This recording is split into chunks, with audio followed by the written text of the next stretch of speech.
Hello everyone. Welcome to today's live lecture.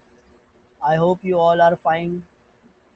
So my name is Momin Abdullah. My qualification is MSc B.Ed और मैं पिछले 7 साल से आप जैसे स्टूडेंट्स को पढ़ा रहा हूँ और ये एकेडमिक ईयर ख़त्म होगा तो 8 साल हो जाएगा, तो ऑलमोस्ट ख़त्म होने वाला है।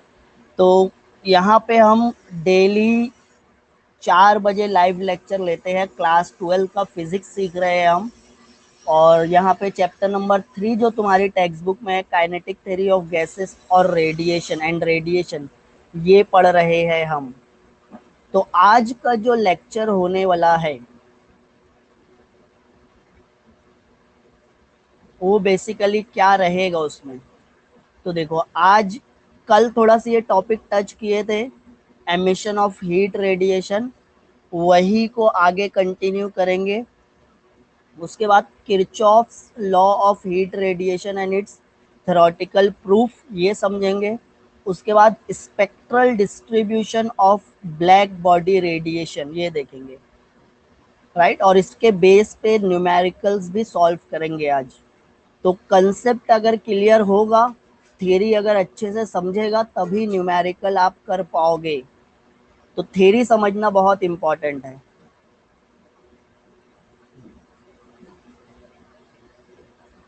तो सबसे पहले emission of heat radiation, heat radiate करना या हीट एमिट करना। Fine fine. एक बॉडी को अगर आप रूम में रखे हो, इस पे हीट, रूम का कुछ ना कुछ टेम्परेचर है, राइट। हम बोल रहे हैं room temperature is 25 degree Celsius, और ये बॉडी का भी टेम्परेचर क्या है, 25 डिग्री सेल्सियस है। दोनों टेम्परेचर क्या है, इक्वल। अगर टेम्परेचर इक्वल है तो हम क्या बोलेंगे, ये बॉडी है थर्मल इक्विलिब्रियम में। क्या है, थर्मल इक्विलिब्रियम में है। हाँ, यहाँ भी है, किरचॉफ लॉ ऑफ रेडिएशन है। तो ये बॉडी अगर थर्मल इक्विलिब्रियम में है तो इस पे हीट इंसिडेंट हो रही है क्या, हीट एनर्जी इंसिडेंट हो रही है, राइट। और जितनी हीट एनर्जी इंसिडेंट होगी, उतनी ही हीट एनर्जी अगर ये एमिट कर दिया, सपोज यहाँ पे 10 जूल हीट रेडी इंसिडेंट हुई और ये 10 जूल हीट एमिट कर दिया पर सेकंड, तो इसका टेम्परेचर चेंज होगा या कांस्टेंट रहेगा।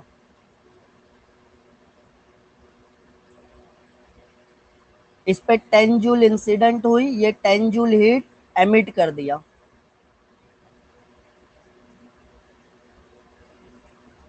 तो टेम्परेचर क्या होगा, कांस्टेंट होगा, right. Temperature will be constant. अब अगर इस पे 10 जूल इंसिडेंट हुई और ये सिर्फ 5 जूल एमिट किया, कितना एमिट किया, 5 जूल, तो इसका टेम्परेचर, बॉडी का टेम्परेचर क्या होने वाला है, बढ़ेगा, टेम्परेचर इंक्रीज होगा।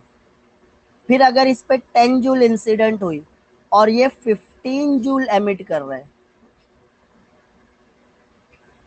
तो बॉडी का टेम्परेचर डिक्रीज होगा, टेम्परेचर इंक्रीज होगा, टेम्परेचर कांस्टेंट रहेगा। ये बात अपने को समझ में आती है ना। अभी अपने को ये समझ में आ गया है, राइट। अब यहाँ पे ये ऑर्डिनरी बॉडी है। ऑर्डिनरी बॉडी पे अगर 10 जूल इंसिडेंट हो रहा है तो वो 10 जूल एब्जॉर्ब कर रहा है क्या,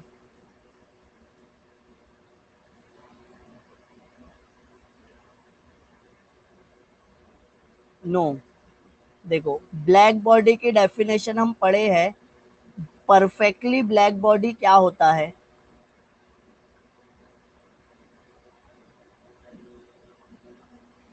परफेक्टली ब्लैक बॉडी क्या होता है, जो 100%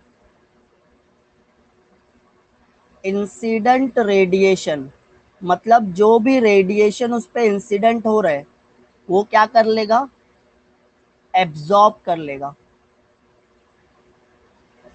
तो मैं बोलूंगा ये ब्लैक बॉडी है। कौन सी बॉडी है, ब्लैक बॉडी है। ब्लैक बॉडी पे कितना इंसिडेंट हुआ, 10 जूल। तो ये एब्जॉर्ब कितना कर लिया, 10 जूल, राइट। तो ये एमिट कितना करेगा, अगर हम बोल रहे हैं इसका टेम्परेचर कांस्टेंट है, 10 जूल इंसिडेंट हुआ, 10 की 10 एब्जॉर्ब कर लिया, तो इसको अपना टेम्परेचर कांस्टेंट रखने के लिए 10 जूल एमिट भी करना पड़ेगा। अब दूसरी बॉडी है ऑर्डिनरी बॉडी, ये क्या है, ऑर्डिनरी बॉडी।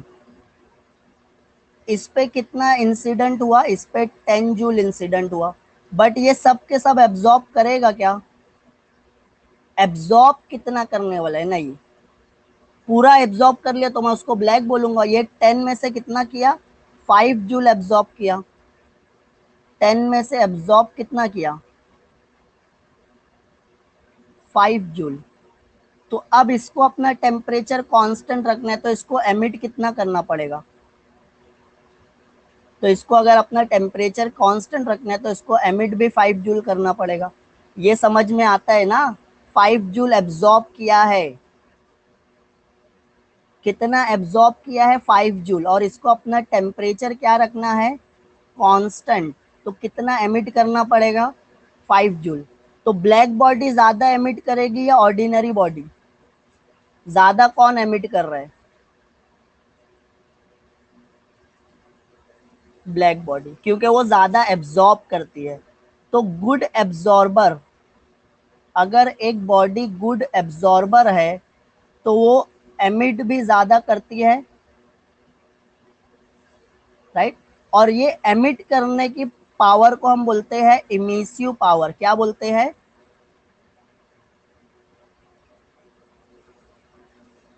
Emissive power. समझ में आ रही है, इमिसिव पावर किसकी ज्यादा है, इमिसिव पावर ब्लैक बॉडी की ज्यादा है, ऑर्डिनरी बॉडी की इमिसिव पावर कम होती है। चलो ठीक है, ठीक है, ठीक है, ओके ओके, फाइन फाइन। चलो आई होप तुमको ये समझ में आ रहा होगा। अब आगे देख लेते हैं। ये जो amount of heat radiated, radiated का मतलब होता है एमिट करना। ये जो अमाउंट ऑफ हीट रेडिएट करती है बॉडी, ये किस पे डिपेंड होता है, absolute temperature of the body. एक बॉडी का टेम्परेचर है 25 डिग्री, एक बॉडी का टेम्परेचर है 50 डिग्री, और एक बॉडी का टेम्परेचर है 100 डिग्री। तीनों सेम अमाउंट से रेडिएट करेंगे क्या एनर्जी, और एक बॉडी का टेम्परेचर है 0 डिग्री। तो हीट ज्यादा एमिट कौन करने वाला है, हीट का एमिशन ज्यादा किसका होगा, फर्स्ट वाले का, सेकंड वाले का, थर्ड वाले का, या फोर्थ वाले का, फोर्थ वाले का। जिसका टेम्परेचर ज्यादा है वो ज्यादा रेडिएशन एमिट करने वाली है। इसके बाद सिर्फ टेम्परेचर पे डिपेंड नहीं होता, it depends upon the nature of the body, material कैसा है, सरफेस पॉलिश्ड है या रफ है, गेटिंग इट। तो इस पे भी डिपेंड करता है कि वो हीट कितना रेडिएट करने वाली है। सरफेस एरिया पे भी डिपेंड करता है बॉडी का, ये एक छोटा सी स्फीयर है, ये एक बड़ा स्फीयर है, ये छोटा वाला स्फीयर, ये बड़ा वाला स्फीयर, ज्यादा एमिशन कहाँ से होगा, छोटा सरफेस एरिया से या बड़े सरफेस एरिया से, सेकंड वाले। सरफेस एरिया जितना ज्यादा रहेगा उतना ज्यादा radiation. Time duration for which body emits radiation, दोनों का सरफेस एरिया सेम है, बट ये रेडिएशन किया 5 मिनट तक और ये हीट रेडिएट की 10 मिनट तक। सबका टेम्परेचर सेम था, T1 is equal to T2, area भी सेम। तो जो जितने ज्यादा टाइम तक रेडिएट करेगा उतना ज्यादा हीट रेडिएट होगी, है ना। ज्यादा टाइम लगेगा तो ज्यादा रेडिएशन होगा। तो ये समझ में आ रहा है, गेटिंग इट। चलो अब आ जाते हैं अपन मेन मुद्दे पे। आज का मुद्दा क्या है, आज हम क्या पढ़ रहे हैं, radiation, emission of heat radiation. ये जो हीट रेडिएट होने वाली है वो पढ़ रहे हैं। देखो, तो the amount of heat radiated, जो भी अमाउंट ऑफ हीट रेडिएटेड है, it is directly proportional to surface area. Surface area ज्यादा रहेगा तो ज्यादा हीट रेडिएट करेगा, and it is directly proportional to time for which radiation take place. कितनी देर तक रेडिएट किया उस पर भी डिपेंड करेगा, है ना। समझ में आ रहा है क्या? दोनों को कंबाइन कर दो तो ए टी हो गया, प्रोपोर्शनलिटी साइन हटा दो, कांस्टेंट लगा दो, तो यहाँ पे मैं कांस्टेंट को आर बोलता हूँ। ये ए टी हो गया, ये ए टी जो यहाँ पे यहाँ डिवीजन में आ जाएगा, तो R is equal to Q by A T. What is R? R is your emissive power और रेडियंट पावर। इमिसिव पावर और रेडियंट पावर है क्या आर? समझ में आ रहा है? It is therefore defined as the heat radiated per unit area per time. Per unit area per time. Heat पर यूनिट एरिया पर टाइम। पर मतलब पर लगा दिए, मतलब डिवीजन में आने वाला है। तो amount of heat radiated per unit area per unit time is equal to radiant power और इमिसिव पावर। समझ में आ रहा है?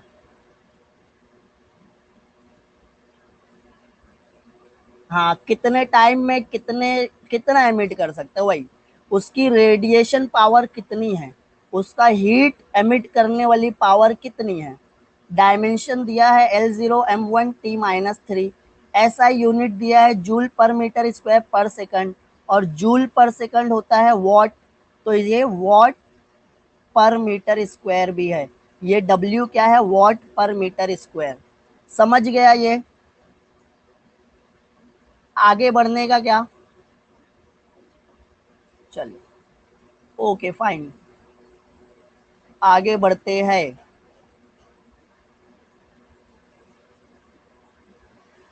अब आ जाता है कोएफिशिएंट ऑफ एमिशन और इमिसिविटी। इसको ई से डिफाइन करते हैं।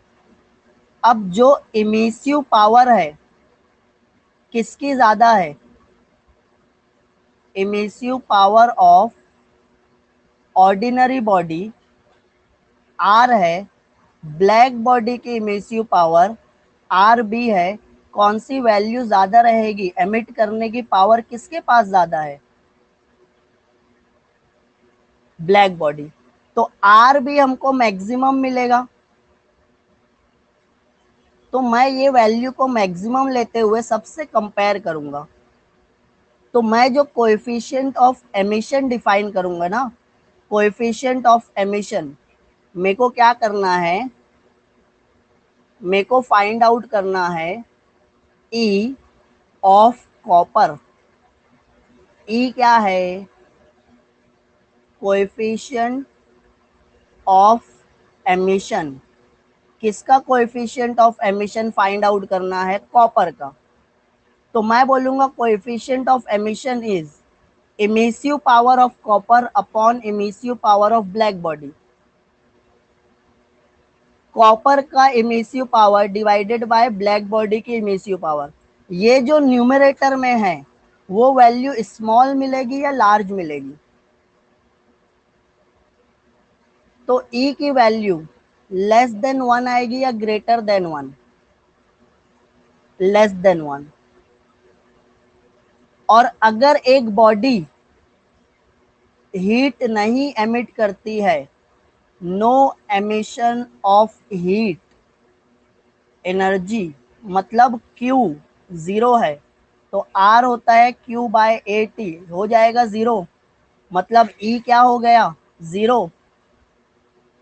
तो कुछ ना कुछ वैल्यू के तो हीट एमिट करती ही है, तो E की वैल्यू जीरो से ज्यादा रहेगी, 1 से कम रहेगी। बट अभी मैं इमिसिव कोएफिशिएंट ऑफ एमिशन किसका मेजर किया? कॉपर का। किसका मेजर किया मैं? कॉपर का। अब मैं बोलता हूं फाइंड आउट, 1 मिनट, हाँ, just wait wait wait 1 minute, मैं रिफ्रेश कर रहा हूँ पेज, कहीं जाना नहीं। हाँ चलो, तो आई होप तुमको अभी मेरी आवाज आ रही होगी क्लियर। आ रही है आवाज?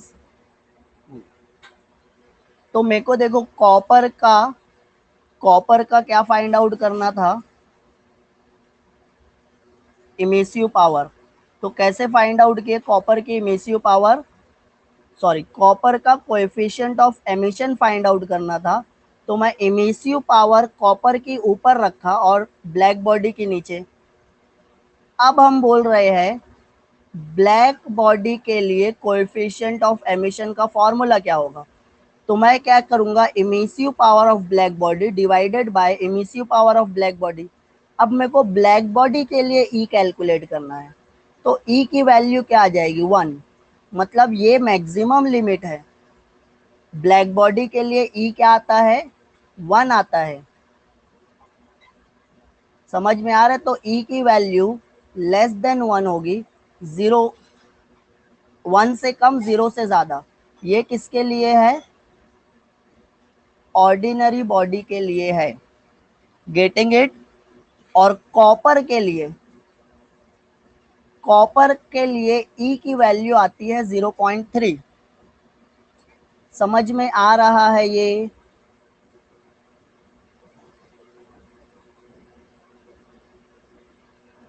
समझ गया क्या कि coefficient of emission is the ratio of emissive power of the surface to emissive power of black body.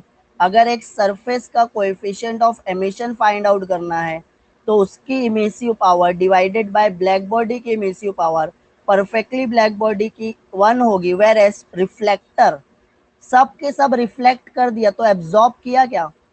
अगर परफेक्ट रिफ्लेक्टर है तो वो एब्जॉर्ब नहीं करेगा तो एमिट करेगा क्या, एमिट भी नहीं करेगा। तो उसके लिए ई की वैल्यू 0 लिखे। ऑर्डिनरी बॉडी के लिए 0 से कम, 0 से ज्यादा, 1 से कम। समझ में आ रहा है ये? क्या नहीं समझा, ऋषिकेश को क्या नहीं समझा, पूछो।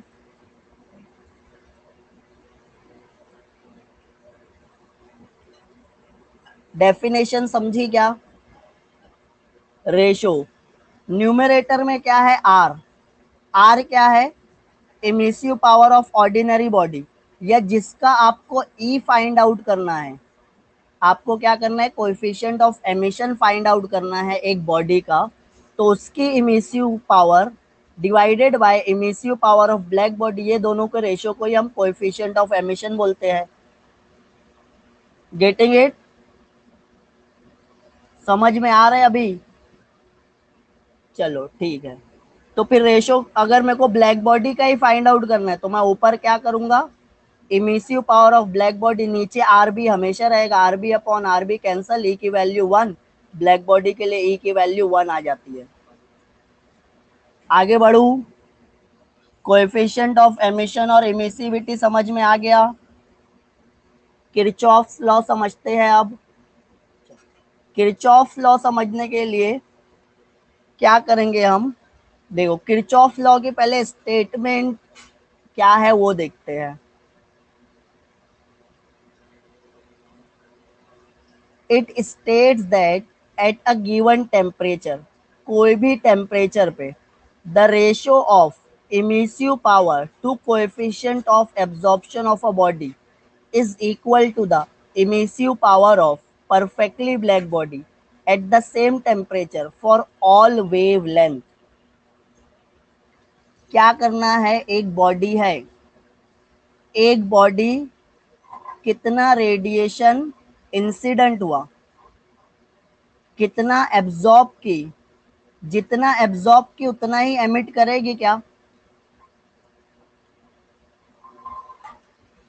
कोएफिशिएंट ऑफ एब्जॉर्प्शन क्या पढ़े थे हम, कोएफिशिएंट ऑफ एब्जॉर्प्शन था amount of heat energy absorb, amount of heat energy incident. Coefficient of emission, amount of radiant energy emitted divided by black body.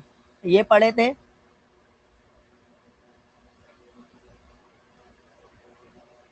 ये पढ़े थे। अब देखो, ब्लैक बॉडी के लिए, परफेक्टली ब्लैक बॉडी के लिए कोएफिशिएंट ऑफ एब्जॉर्प्शन कितना था? 1 था। और ऑडी ब्लैक बॉडी के लिए कोएफिशिएंट ऑफ एमिशन भी कितना था? 1 था। तो ए इज इक्वल टू ई हो गया। तो ई की जगह मैं आर अपॉन आर बी लिखूंगा क्या? Since coefficient of emission is equal to radiant power of black body upon B. तो ये आर बी को मैं यहाँ पे लेके जाता हूँ, ए को यहाँ पे लेके आता हूँ। R B is equal to R upon A. ये फॉर्मूला समझ में आ रहा है? What is R B? What is R B? Radiant power of perfectly black body. What is R? Radiant power of given body या ordinary body. What is A? Coefficient of absorption. तो देखो, radiant power of any body to its coefficient of absorption.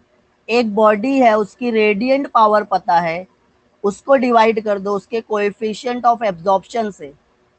तो ये जो दोनों ratio है, ये किसके इक्वल आएगा? Radiant power of black body के इक्वल आएगा क्या? तो स्टेटमेंट में यही लिखा है। स्टेटमेंट में क्या लिखा है? The ratio of emissive power to coefficient of absorption of a body. Emissive power to coefficient of absorption of a body is equal to the emissive power of perfectly black body at the same temperature for all wavelength। ये mathematical form है ये statement का। समझ में आया? जो ratio है radiant power of ordinary body to the coefficient of emission is equal to the emissive power of perfectly black body. Getting it? समझा क्या?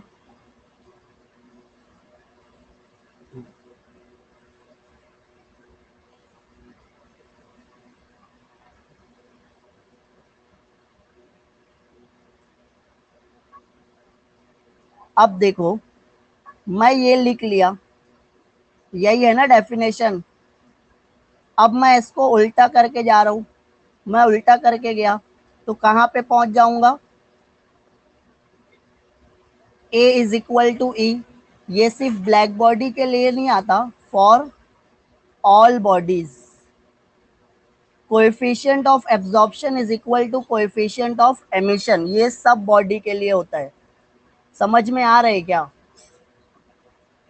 R upon A is equal to R B. A को R B की जगह पे लेके जाओ, R B को ए की जगह पे, आर अपॉन आर बी हो जाता है ई, तो A is equal to E. ये सब के लिए ट्रू है। तो ये जो किरचॉफ्स लॉ पढ़ रहे हैं ना, इसकी एक अल्टरनेट स्टेटमेंट और है। क्या है? Kirchhoff's law can also be stated as follow. For a body emitting and absorbing thermal radiation. एक बॉडी एब्जॉर्ब कर रही है और एमिट कर रही है क्या? Thermal radiation. In thermal equilibrium the emissivity is equal to absorptivity. A को हम कोएफिशिएंट ऑफ एब्जॉर्प्शन और एब्जॉर्प्टिविटी बोलते हैं, ई को हम कोएफिशिएंट ऑफ एमिशन और एमिसिविटी भी बोलते हैं। तो A is equal to E for all wavelength for all temperature. Thermal equilibrium में बोला है।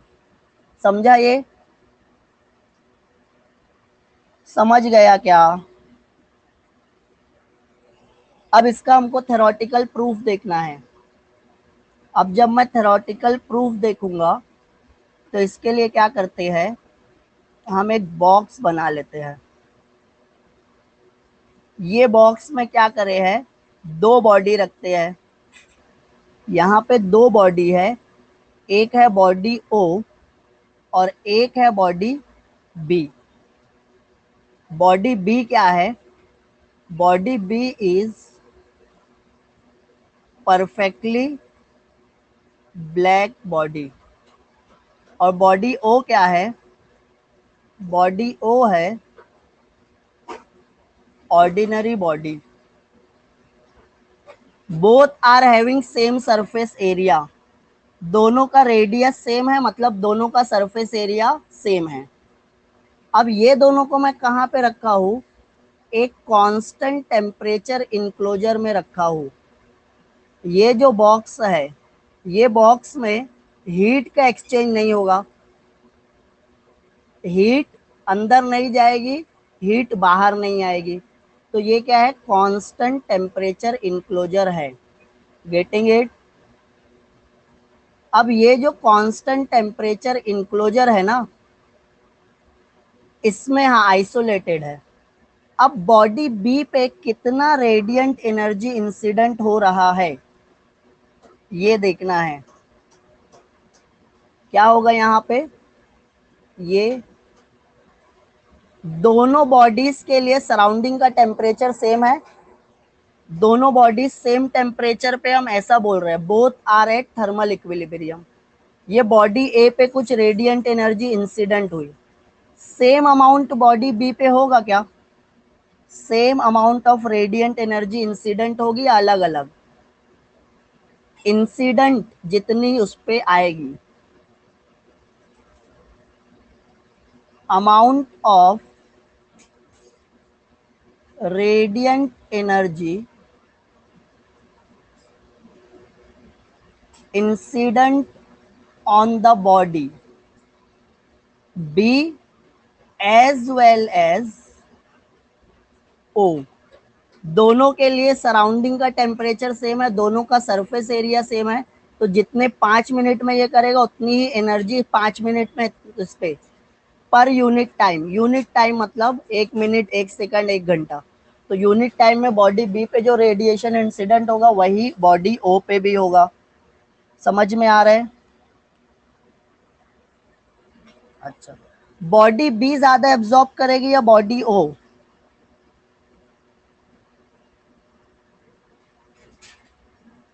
ज्यादा, मतलब बॉडी दोनों अलग अलग अमाउंट में एब्जॉर्ब करने वाली है। तो हम क्या पढ़े हैं कि amount of radiant energy absorb divided by total amount incident is equal to A. ये फॉर्मूला पढ़े हैं क्या? तो Q A can be written as A into Q. What is Q A? Amount of radiant energy incident, sorry absorb. Q A क्या है? Amount of energy absorb by body O. Body O कितना absorb किया है? वो ए into Q. समझ गया? Black body कितना absorb किया है? ब्लैक बॉडी कितना एब्जॉर्ब करेगी? जितना इंसिडेंट होगा सब के सब एब्जॉर्ब करेगी क्या? ब्लैक बॉडी जितना इंसिडेंट होगी सब के सब, तो इंसिडेंट कितना हुई? क्यू, तो ये क्यू अमाउंट एब्जॉर्ब कर लिया। समझता है? चलो ठीक है। फॉर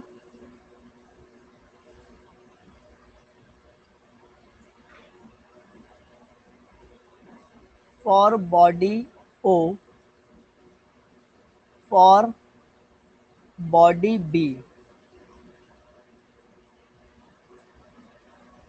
बॉडी ओ और body B, amount of radiant energy absorb per unit time, per unit area. Unit time unit area, time भी एक है एरिया भी। तो बॉडी ओ कितना एब्जॉर्ब करेगी, बॉडी ए ओ कितना एब्जॉर्ब करेगी, तो मैं बोलूंगा ए क्यू अमाउंट एब्जॉर्ब करने वाली है। बॉडी ओ ऑर्डिनरी बॉडी है, body O A into Q, A into Q. Body B Q जितना इंसिडेंट हुई सब के सब बॉडी बी एब्जॉर्ब कर ली, बट बॉडी ओ कितना एब्जॉर्ब की, ए इंटू क्यू, अभी बताया ना मैं।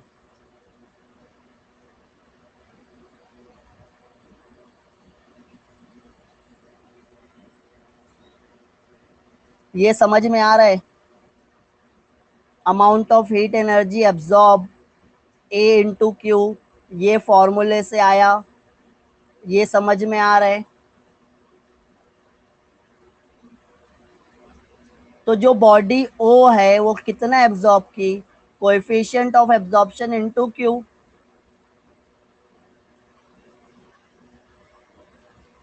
ये समझा।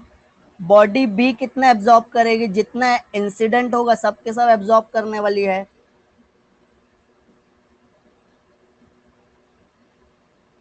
Amount of radiant energy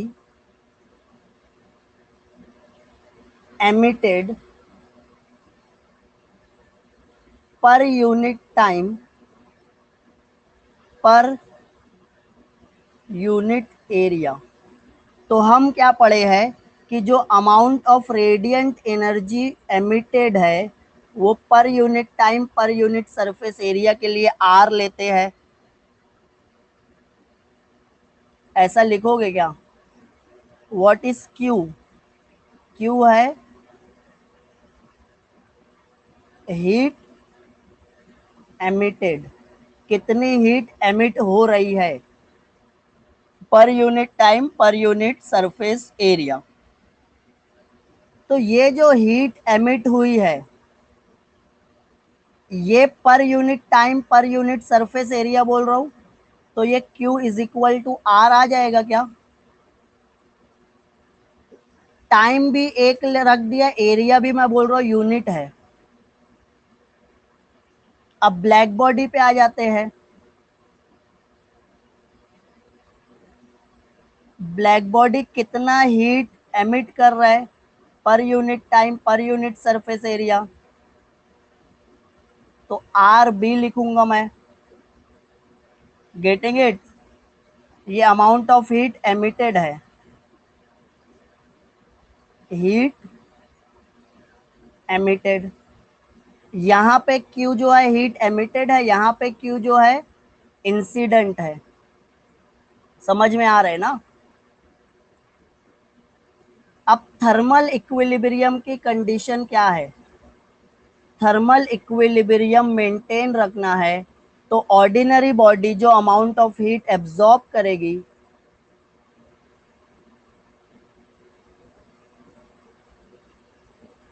is equal to amount of heat emitted. जितना एब्जॉर्ब की है अगर उतना ही एमिट कर दी तो थर्मल इक्विलिब्रियम मेंटेन रहेगा ना।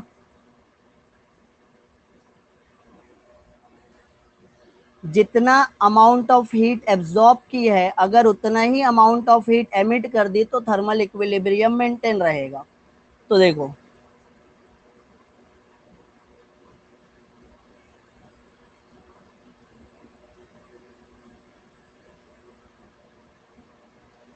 कितना एब्जॉर्ब की ए क्यू, कितना एमिट की आर, मैं बोलूंगा कितनी हीट एमिट की आर, कितना एब्जॉर्ब की ए क्यू। अगर ये दोनों इक्वल है किसके लिए, बॉडी ए के लिए, तो बॉडी ए क्या रहेगी, थर्मल इक्विलिब्रियम में रहेगी।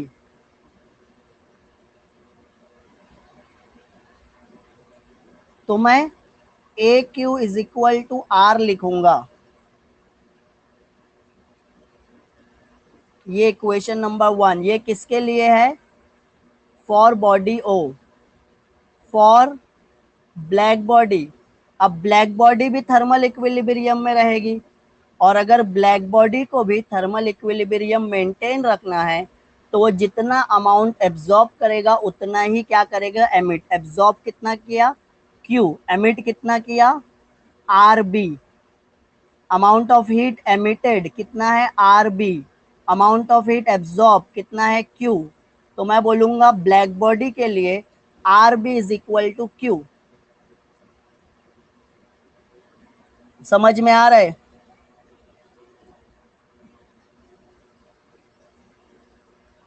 Dividing 2/1, dividing equation 2 by equation 1, we get. और इक्वेशन 1 को इक्वेशन 2 से डिवाइड कर देते हैं ना, क्या हो जाएगा देखो, A Q upon R, Q is equal to R B, ये इक्वेशन 2। दोनों को डिवाइड कर दिए, Q Q cancel, A is equal to R upon R B, और आर अपॉन आर बी होता है ई।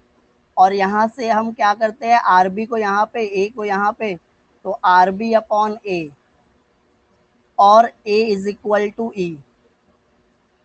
तो जो रेशियो होता है radiant power of a given body to the coefficient of absorption is equal to the radiant power of perfectly black body, और absorptivity is equal to emissivity of a given body. समझ में आ गया ये? आगे बढ़ू क्या, this is the theoretical proof of Kirchhoff law. ये क्या है, थ्योरेटिकल प्रूफ है किसका, किरचॉफ लॉ का। बिफोर वाली शीट दिखाओ।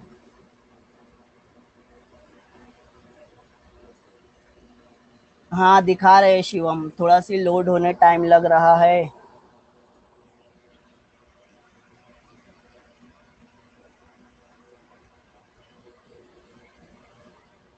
दिखे?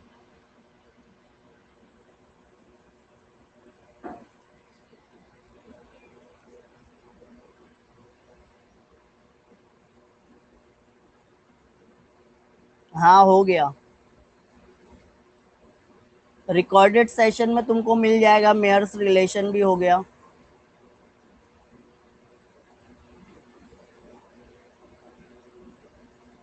हाँ नेक्स्ट स्टार्ट कर रहे हैं।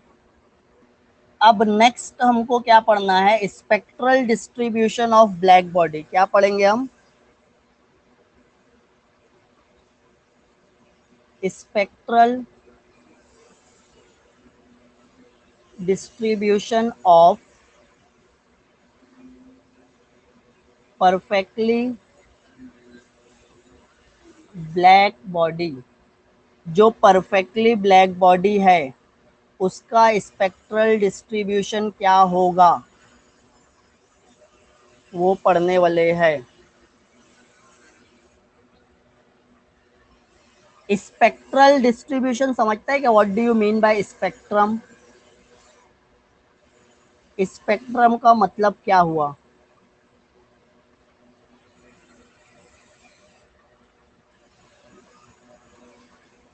Band of 7 colours. सिर्फ 7 कलर्स के बैंड को बोलते हैं क्या? अच्छा, इलेक्ट्रोमैग्नेटिक वेव्स पता है? इलेक्ट्रोमैग्नेटिक वेव्स होती है gamma rays, X rays, UV rays, फिर आ जाएगी विजिबल लाइट, फिर आ जाएगी माइक्रोवेव, फिर आ जाती है रेडियो वेव। ये सब पता है क्या? एक और है infrared, IR waves.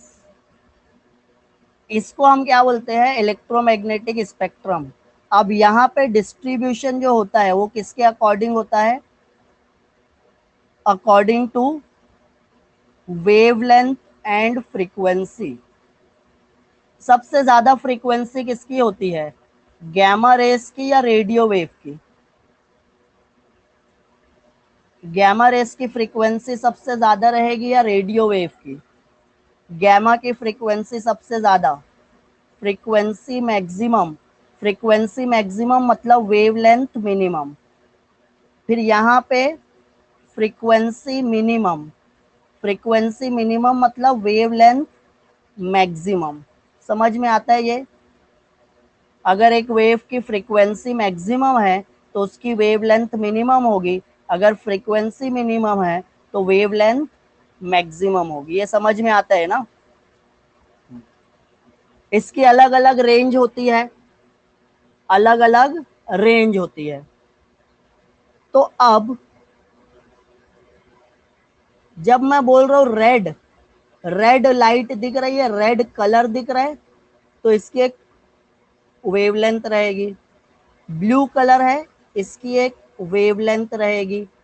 Yellow colour है, इसकी एक वेवलेंथ रहेगी। अलग अलग कलर्स की वेवलेंथ अलग अलग होती है।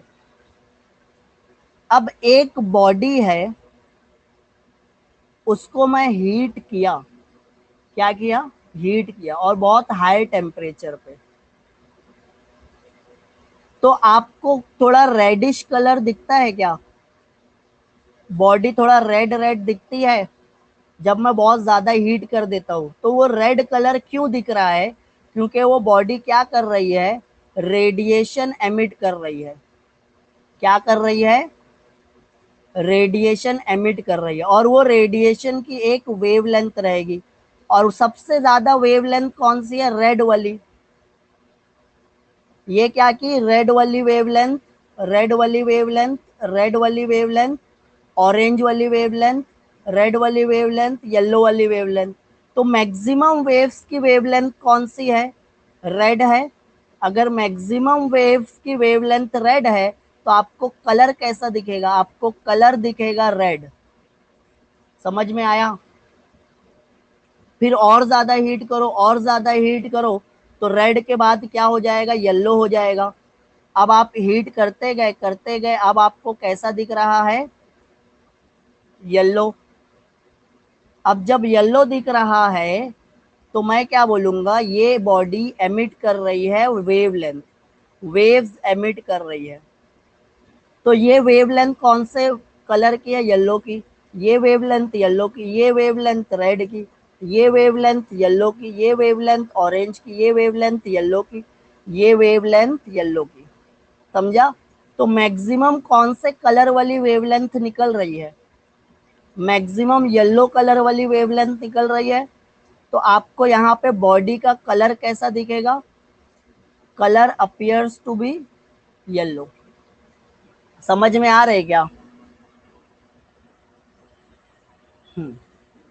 तो इसी को हम बोलते हैं स्पेक्ट्रल डिस्ट्रीब्यूशन ऑफ येलो। फिर मैं और हीट किया, और हीट किया, और हीट किया, और हीट किया, फिर अब एक बॉडी क्या दिख रही है? ग्रीन। मेरे को ग्रीन दिखने लगी हीट करने पे। तो इसका मतलब क्या है? ये जो रेडिएशन एमिट कर रही है, इसमें ग्रीन कलर से की करस्पॉन्डिंग वेवलेंथ जो है वो मैक्सिमम है। जब ग्रीन दिखने लगी तो जो वेवलेंथ एमिट हुआ है, ग्रीन वेवलेंथ, ग्रीन कलर वाली वेवलेंथ, ग्रीन कलर वाली, येलो वाली, रेड वाली, ग्रीन वाली, ग्रीन वाली। समझ में आ रहा है? अलग अलग वेवलेंथ। अगर मैं बोल रहा हूँ 400 नैनोमीटर है, और अगर मैं बोल रहा हूँ 700 नैनोमीटर है, दोनों के कलर्स अलग अलग रहेंगे। वेवलेंथ अलग हो गई मतलब कलर भी क्या मिलेगा? डिफरेंट मिलेगा। तो यहाँ पे वेवलेंथ डिफरेंट मिल रही है, और मैक्सिमम कौन से कलर दिख रहा है? ग्रीन वाला। तो ज्यादा जो वेव एमिट हुई वो एक पर्टिकुलर वेवलेंथ की एमिट हुई। समझ में आ रहा है क्या ये? तो इसी को हम बोलते हैं स्पेक्ट्रल डिस्ट्रीब्यूशन। तो ब्लैक बॉडी को भी हीट करोगे ना तो आपको अलग अलग कलर दिखने लगेगा। देखो यहाँ पे है spectral distribution of black body radiation. Graph को समझते हैं। एक्स एक्सिस पे क्या है? एक्स एक्सिस पे है वेवलेंथ नैनोमीटर में। वाई एक्सिस पे क्या है? Radiant power, amount of radiant energy emitted per unit time per unit surface area. Radiant power, emissive power, radiant energy किसकी है? ये ब्लैक बॉडी की, मतलब ये आर बी लिखूंगा मैं। अब मैं क्या किया, ये ब्लैक बॉडी को रखता हूं 3000 केल्विन पे। कितने टेम्परेचर पे रखा? 3000 केल्विन पे। तो जब 3000 केल्विन पे रखा तो ये जो रेडियंट पावर है इसकी मैक्सिमम कब हुई? ये वैल्यू पे मैक्सिमम है क्या? रेडियंट पावर यहाँ पे मैक्सिमम है और वेवलेंथ कितनी है? 1000। तो रेडियंट पावर मैक्सिमम है, मतलब ये वाले पर्टिकुलर 1000 नैनोमीटर वाली वेव, जब लैम्डा है 1000 नैनोमीटर की मैक्सिमम वेव्स एमिट किया है। इसका मतलब क्या है? एक ब्लैक बॉडी का जब मैं 3000 टेम्परेचर किया तो वो मैक्सिमम कौन सी वेवलेंथ वाली वेव एमिट किया? वो मैक्सिमम 1000 नैनोमीटर वाली वेव एमिट किया। समझ में आ रहा है? मैक्सिमम वेव्स की वेवलेंथ क्या मिली? तो मैक्सिमम वेव्स की वेवलेंथ क्या मिली? Lambda max. कौन से टेम्परेचर पे? 3000। तो फिर मैं एक टेबल बनाता हूं। मैं क्या करूंगा, एक टेबल बनाऊंगा टेम्परेचर वाला और एक टेबल बनाऊंगा वेवलेंथ वाला। टेम्परेचर कितना रखे थे? 3000 केल्विन। तो मैक्सिमम वेव्स की वेवलेंथ क्या थी? 1000 नैनोमीटर। 900 भी था, 1100 भी था, बट सबसे ज्यादा वेव्स की वेवलेंथ क्या थी? 1000 नैनोमीटर वाली 500 वेव्स थी। फॉर एग्जाम्पल 1000 नैनोमीटर वाली 500 वेव्स थी, तो 900 नैनोमीटर वाली 400 वेव्स रहेगी, 1100 नैनोमीटर वाली 400 वेव्स रहेगी। समझ में आ रहा है? फिर उसके बाद टेम्परेचर में इंक्रीज कर दिया। अब वो जो ब्लैक बॉडी है उसको मैं कितने टेम्परेचर पे रखा हूँ? 4000 पे। अब जब 4000 पे रखा तो मैक्सिमम वेवलेंथ कितनी कम हो गई? 1000 से अब कितनी हो गई? 500। तो फिर मैं टेबल में गया, फिर मैं टेम्परेचर नोट कर लिया। मैं बोला टेम्परेचर कितना है? 4000 केल्विन। तो मैक्सिमम वेव्स जो एमिट हुई 500 नैनोमीटर वाली वेव्स मैक्सिमम थी। Maximum waves, maximum waves. समझ में आ रहा है? फिर उसके बाद वो बॉडी को मैं कितने टेम्परेचर पे रखा? फिर उसके बाद वो बॉडी को मैं 500 केल्विन वाले टेम्परेचर पे रखा। तो जब मैं 500 केल्विन वाले टेम्परेचर पे रखा तो ग्राफ की पीक, मतलब मैक्सिमम वेव्स कौन सी वेवलेंथ की मिली? 500 से कम मिली। हम बोलेंगे 400 मिल रही है ये तो। कितना मिल रही है? 400। तो फिर मैं ग्राफ में मैं आया, टेबल में लिख लिया। मैं बोला जब मैं टेम्परेचर रखा था 500 केल्विन तो मैक्सिमम वेव्स की वेवलेंथ थी 400 नैनोमीटर। हाँ, सिर्फ वेव्स को काउंट करना है। फिर उसके बाद मैं आया, फिर मैं टेम्परेचर और इंक्रीज कर दिया। अब मैं टेम्परेचर 5500 केल्विन कर दिया। तो मैं क्या देखा, मैक्सिमम वेव्स की वेवलेंथ और कम हो गई। अब 300 वाली ज्यादा वेव निकल रही है। तो फिर मैं टेबल पे आया, मैं लिखा 500, 5500 केल्विन जब टेम्परेचर रखा तो मैक्सिमम वेव्स की वेवलेंथ क्या थी? 300 नैनोमीटर। चलो ठीक है, किसको किसको नहीं समझा? किसको किसको नहीं समझ में आया? क्या नहीं समझ में आया? पूछो। मैं पहले बॉडी को कौन से टेम्परेचर पे रखा था? ब्लैक बॉडी थी। क्या थी? Black body. कितने टेम्परेचर पे रखा था? कितने टेम्परेचर पे रखा था?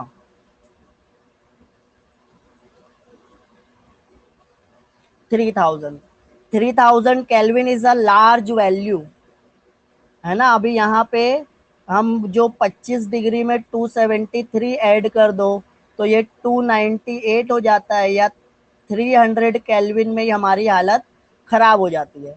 ये नॉर्मल टेम्परेचर है, बट टेम्परेचर बॉडी का कितना रख दिए? 3000। तो बॉडी को हीट कर रहे हैं। जब ये कांस्टेंट टेम्परेचर पे रखता हूं ना मैं, तो बॉडी क्या करेगी? हीट इमिट, एब्जॉर्ब भी करेगी और हीट एमिट भी करेगी।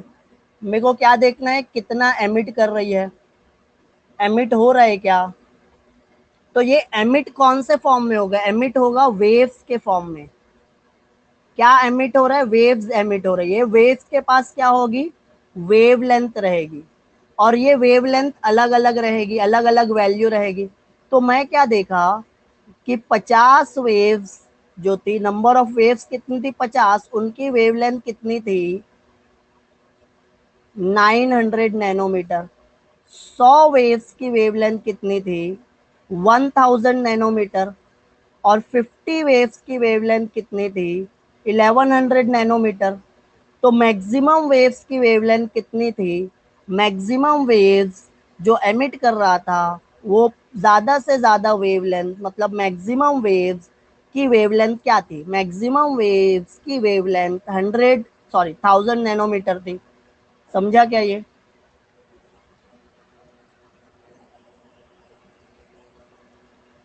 मैं इसको कितने पे रखा था? 3000। अब मैं क्या किया? मैं बोला टेम्परेचर इंक्रीज करके देखता हूँ। तो जब मैं फिर बॉडी को अब 4000 टेम्परेचर पे रखा हूँ, तो अब वो फिर से रेज एमिट की, रेज एमिट की, रेज एमिट की, रेज एमिट की, रेज एमिट की, अलग अलग वेवलेंथ की। बट सबसे ज्यादा वेवलेंथ वाली वेव कौन सी थी? सबसे ज्यादा वेव्स 500 नैनोमीटर वाली वेवलेंथ की थी। Number of wave, number of waves, maximum, maximum number of waves की वेवलेंथ क्या थी? उसको लैम्डा मैक्स बोलेंगे। फिर जब मैं टेम्परेचर और इंक्रीज कर दिया, अब मैं क्या देखा कि मैक्सिमम वेव्स जो एमिट कर रहे हैं उसमें से ज्यादा वेव, जो बहुत ज्यादा वेव्स है, मोस्टली सबकी वेवलेंथ कितनी है? 400। फिर जब मैं टेम्परेचर और इंक्रीज किया, तो ये जो लैम्डा मैक्स, इसको मैं क्या बोलने वाला हूँ? Lambda max. और इसको मैं क्या बोलने वाला हूँ? टी। डायरेक्टली प्रोपोर्शनल है या इनवर्सली प्रोपोर्शनल है? टेम्परेचर में इंक्रीज करते गया, वेवलेंथ क्या होते गई? इनवर्सली। तो मैं लिखूंगा T is inversely proportional to lambda max, और lambda max is inversely proportional to T. What is lambda max? Maximum number of waves having a particular wavelength। Number of waves, ये wavelength maximum नहीं है, number of waves maximum है। Wavelength maximum नहीं है, number of waves maximum है। समझ में आ रहा है? यही को हम क्या बोलते हैं? Wien's displacement law.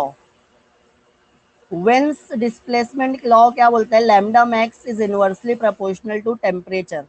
Proportionality sign हटाते हैं तो हम कांस्टेंट लगाते हैं। मैं यहाँ पे कांस्टेंट लगाने वाला हूँ B1/T। Wien's displacement law, what is B? B is your Wien's constant. इसकी वैल्यू क्या होती है? कांस्टेंट होती है। Getting it? समझ में आ रहा है क्या? अब ग्राफ को एक्सप्लेन करने पूछेगा तो कैसे एक्सप्लेन करोगे?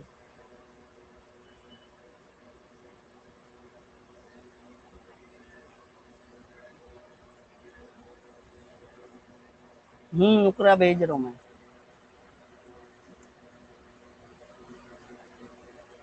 हाँ, ब्रेकआउट ले लेते हैं, आज ब्रेकआउट होने वाला है।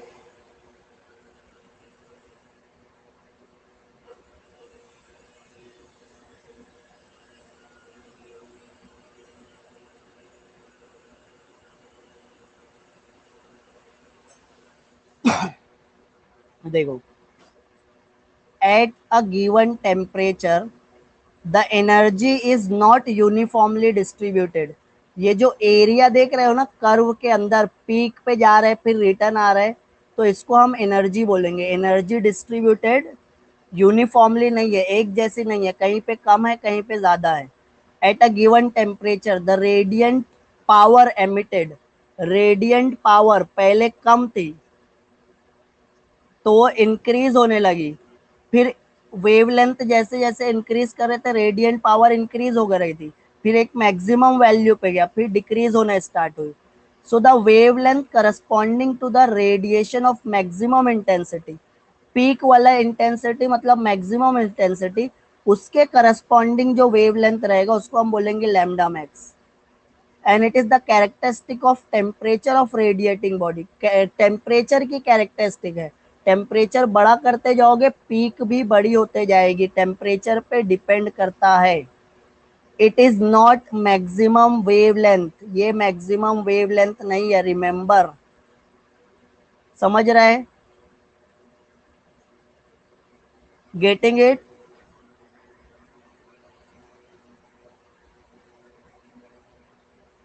कुछ होमवर्क दे रहा हूं, एक होमवर्क ले लो। होमवर्क मतलब न्यूमेरिकल, न्यूमेरिकल की प्रैक्टिस करना। ओन वर्ड्स में क्या लिखोगे तुम? कोई पिक्चर की स्टोरी तो लिखोगे नहीं, तुम जो टेक्स्ट बुक में वही एक्सप्लेन करने वाले हो। जो मैं वैल्यू बताया हूं।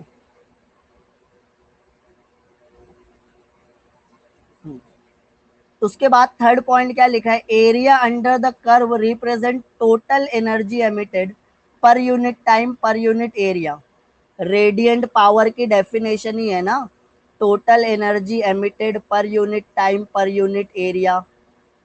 The peak of the curve shift towards left, ये पीक पहले यहाँ पे थी, फिर वो दूसरे ग्राफ में यहाँ पे चले गई, तीसरे ग्राफ में यहाँ पे, तो ये पीक जो मैक्सिमम पीक है वो लेफ्ट में शिफ्ट होते गई। 1000 से 500, 500 से 300, 300 से 400, तो क्या हुआ? लेफ्ट में शिफ्ट होते गई। Shorter wavelength lambda max decreases with increase in temperature. Lambda max और टेम्परेचर, टेम्परेचर इंक्रीज किया तो लैम्डा मैक्स क्या हुआ? डिक्रीज हुआ, इनवर्सली प्रोपोर्शनल, वही लिखा है। समझ में आ रहा है ये लिख लोगे ना?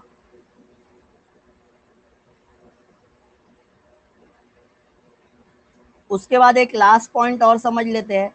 Eight higher temperature the radiant power और total energy emitted per unit time per unit area, the area under the curve, graph के अंदर वाला area corresponding to all the wavelength increases.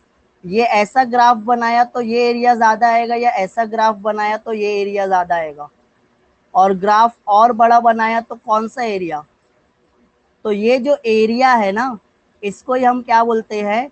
Radiant power और total energy emitted per unit time per unit area. समझ में आ रहा है ये? समझा क्या?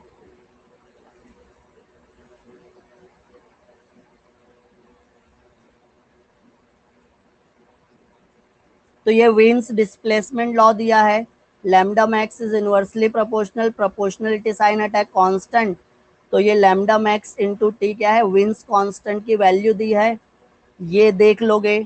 समझ गया विंस कांस्टेंट बोलते हैं।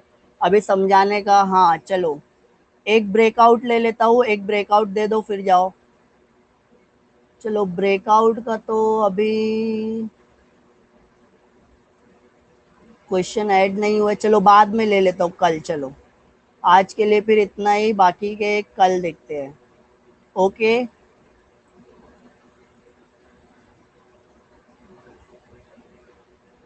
ठीक है। चलो tata bye bye, see you tomorrow. कल सेम टाइम लेक्चर रहेगा। पीडीएफ भेज रहा हूँ, पीडीएफ में कुछ न्यूमेरिकल्स है, उसकी प्रैक्टिस करो। पीडीएफ के न्यूमेरिकल्स की प्रैक्टिस करो।